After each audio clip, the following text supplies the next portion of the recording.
I was lying in bed.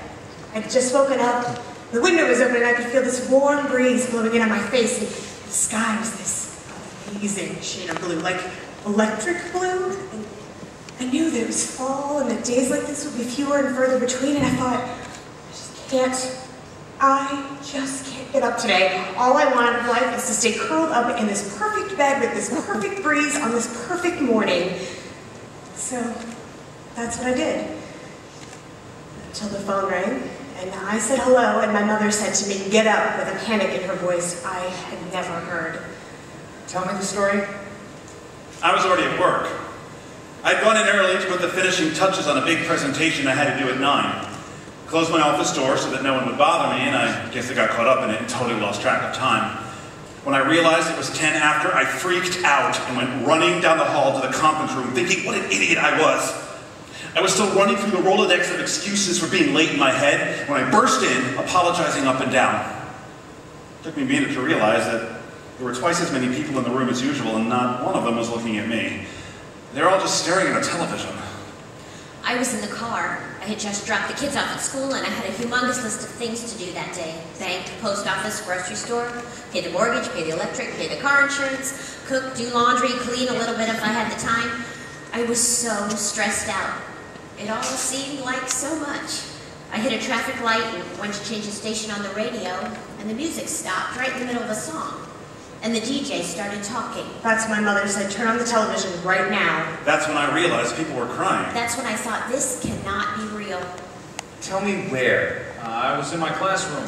Freshman English, reading aloud from To Kill a Mockingbird. There was no hurry, for there was nowhere to go. Nothing to buy, no money to buy it with. Nothing to see outside the boundaries of Macon County.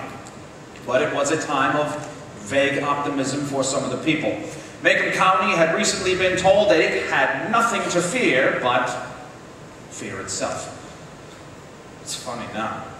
That happened to be the exact line I was reading, but the very last words I heard before the principal came over the loudspeaker. Tell me. I was putting gas in my car, just leaning up against the trunk when I thought I heard something and I looked up. I was watching the morning show and all of a sudden the news broke in. I remember thinking, that's weird. Did the news just interrupt the news? I was in an electronics store, needed a new keyboard for my computer. I saw all these people walking over the TVs and this employee changing every one to the same channel.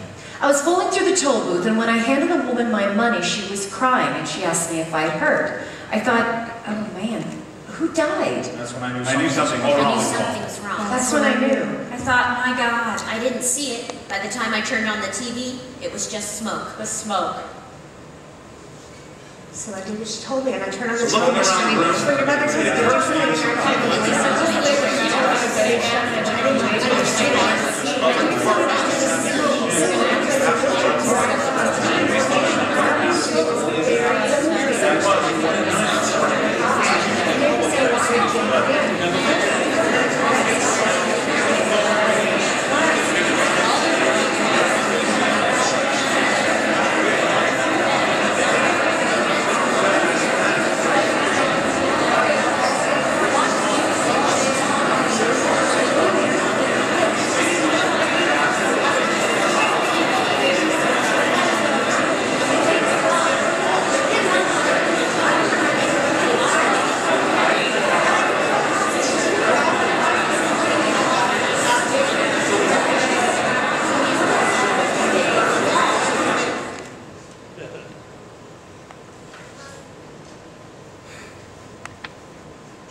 Stories have different lyrics, but they are taken from the same verse in the same song.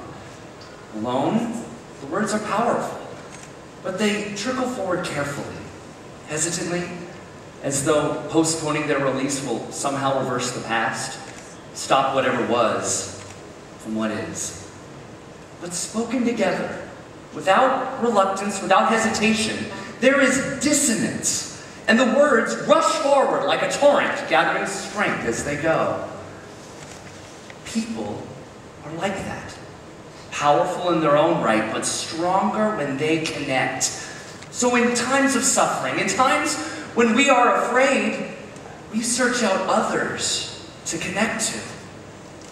And out of this search, rises those of us who have the courage to stand the tallest, so that the rest of us can find them.